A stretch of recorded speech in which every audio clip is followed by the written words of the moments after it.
दोस्तों, तेजस्वी के बाद अब लालू यादव ने भी बिहार चुनाव में अपनी पूरी ताकत झोंक दी है। बीमार होने के बावजूद लालू यादव रोड शो कर रहे हैं और उनकी रोड शो की तमाम तस्वीरें सामने आ रही हैं। लालू यादव का ये रोड शो दानापुर से निकला है, जो कि दीघा तक जाएगा और इस दौरान लोग जो हैं वो लालू यादव को देखने के लिए सड़कों पर भारी संख्या में उमड़े हुए हैं।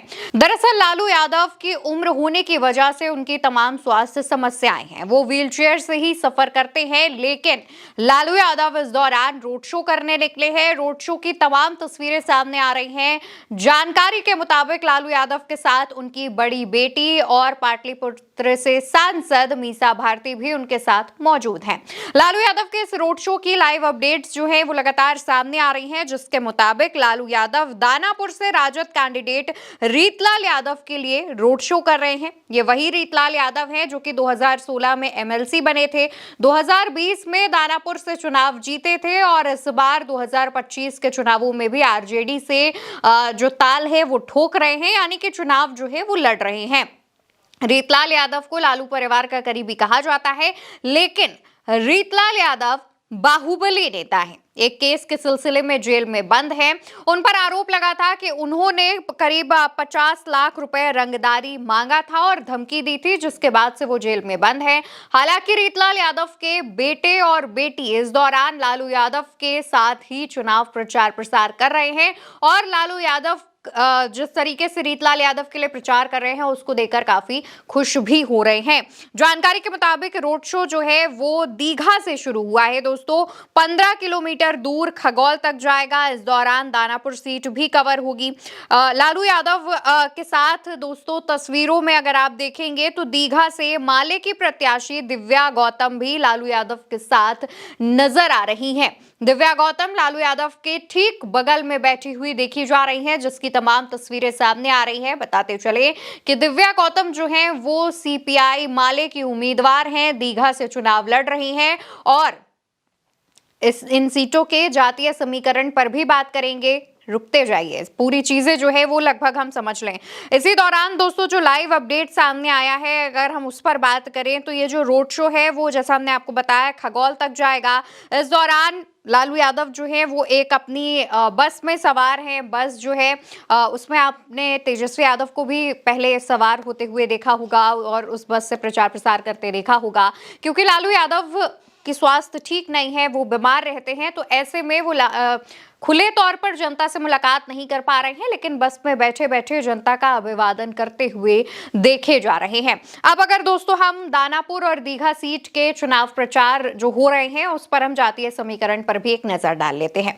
सबसे पहले बात करते हैं दानापुर सीट की। दानापुर सीट जो है उस पर यादव वर्सेस यादव का जो मामला है वो टकराया हुआ है। दानापुर सीट से रीतलाल यादव जहां आरजेडी के टिकट पर चुनाव लड़ रहे हैं, तो वहीं भाजपा की तरफ से जो प्रत्याशी चुनाव लड़ रहे हैं वो भी यादव हैं और उनका नाम जो है रामकृपाल यादव बताया जा रहा है। यानी कि यहाँ पर जो मुकाबला है वो यादव वर्सेस यादव है। ये जो सीट है वो यादव बाहुल्य सीट है। इसमें करीब 25% के आसपास यादवों की जनसंख्या बताई जाती है और इसके बाद दूसरे नंबर पर भूमिहार समाज के नेता आते हैं। माना जा रहा है कि इस बार दोनों तरफ से यादव कैंडिडेट उतारकर इस मामले को और ज्यादा दिलचस्प बना दिया गया है। तो वहीं इस सीट पर जनसुराज ने भी अपने कैंडिडेट को टिकट दिया है, तो मामला लगभग त्रिकोणीय होता नजर आ रहा है। वहीं दूसरी तरफ दीघा सीट की अगर हम बात करें तो दीघा सीट से भाजपा ने अपने मौजूदा विधायक को ही दोबारा से टिकट दिया हुआ है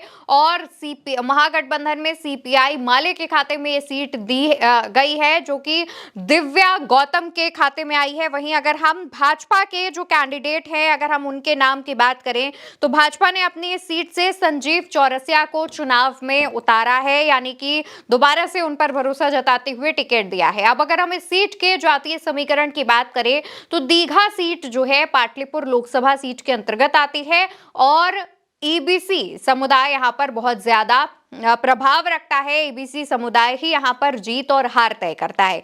आप जानते हैं कि बिहार में एबीसी समुदाय की जो कुल प्रतिशत है वो 36% है और एबीसी के अंदर 112 जातियां आती हैं। ये लगभग वो जातियां हैं जो काफी छोटी हैं, पिछड़ी हैं, उन जातियों को इसके अंतर्गत रखा जाता है।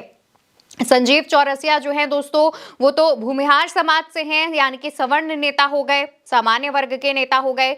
लेकिन दिव्या गौतम जो हैं वो मल्लाह समुदाय से आती हैं, और मल्लाह की जो आबादी है वो बिहार में तकरीबन 2.5% के आसपास है, यानी 2.61 या 2% के आसपास जो आबादी है मल्लाह समुदाय की वो है। और इस सीट पर, क्योंकि ईबीसी बाहुल्य सीट है ये, तो यहाँ पर मल्लाह समुदाय से आया हुआ एक कैंडिडेट ईबीसी की जो सहानुभूति है, ईबीसी वोट बैंक को खुद से ज्यादा कनेक्ट कर पाएगा संजीव चौरसिया यानी भूमिहार नेता के मुकाबले।